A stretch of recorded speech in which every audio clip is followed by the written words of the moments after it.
Hey, I'm Mike Baccarella, and today we're going to take a look at a really cool Johnny Smith chordal idea that we can cover the entire neck with. We can use this in our chord melody playing, in our soloing, in our comping. We can use it everywhere. Let's take a look.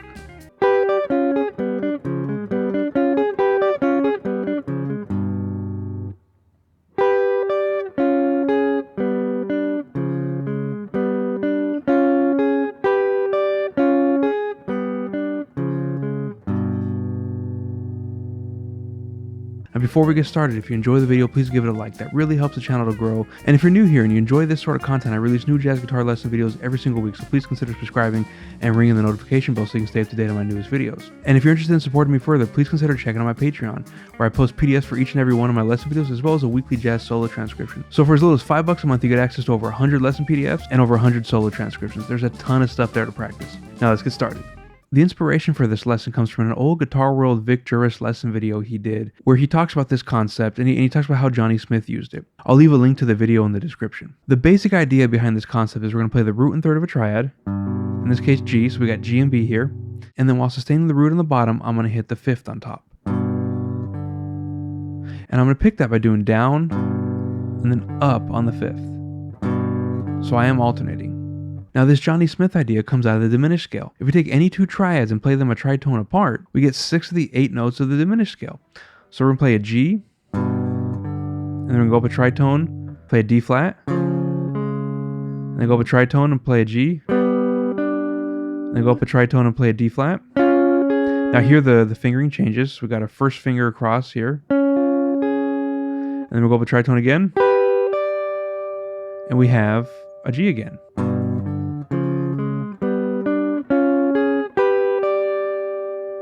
Now the actual Johnny Smith idea takes this sequence and moves it around a bit.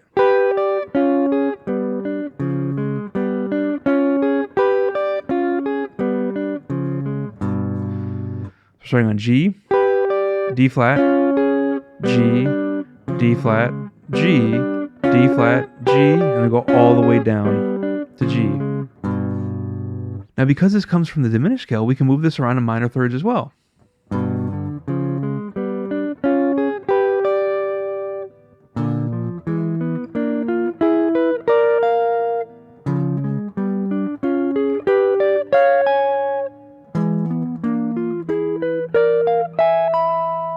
So we start with our G and D flat, or we can do B flat and E, or D flat and G, or E and B flat. And all of that works because it's all from the diminished scale.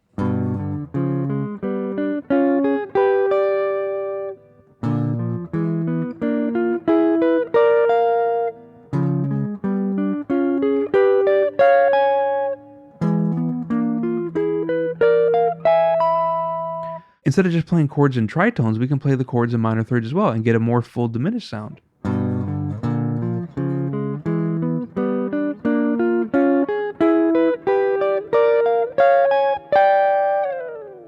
So there we're playing G, B flat, D flat, E, G, B flat, D flat, E, G, B flat, D flat. And I'm kind of resolving to a G there.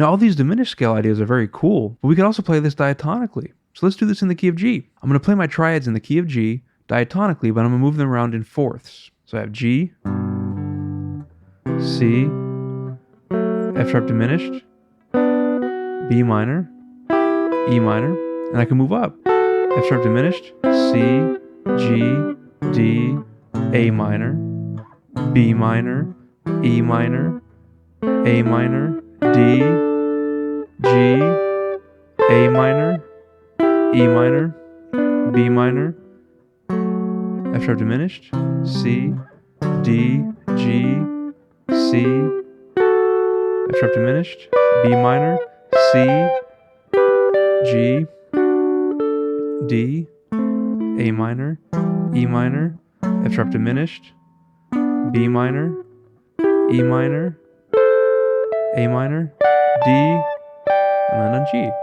Now all of these so far are root position triads. What if we experimented with our inversions? So here's my root position. I got G and B on the bottom, and I go up to D. What if I go to the next inversion? I bring my G up to B, and my B up to D.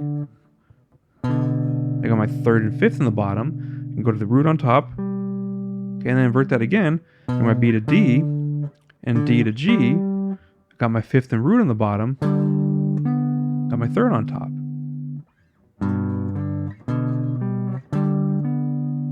And I can take this through every string set.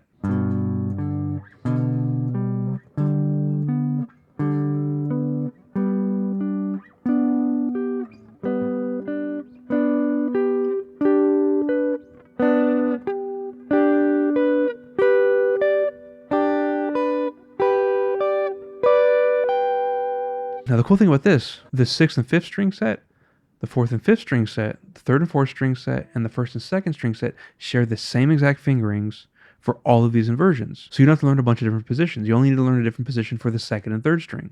Hope you enjoyed taking a look at this idea. This is a really cool idea I've been having a lot of fun with. It's great for comping, it's great for solo guitar stuff, it's a cool little soloing trick. I think the possibilities are kind of endless with an idea like this. And of course we're just messing around with diminished and then diatonic, but you could move all sorts of stuff. You can move this around to different scales, different chord types, different superimpositions, all sorts of stuff. The sky's the limit with this idea. So thanks for checking out today's lesson. Keep practicing. I'll see you next time.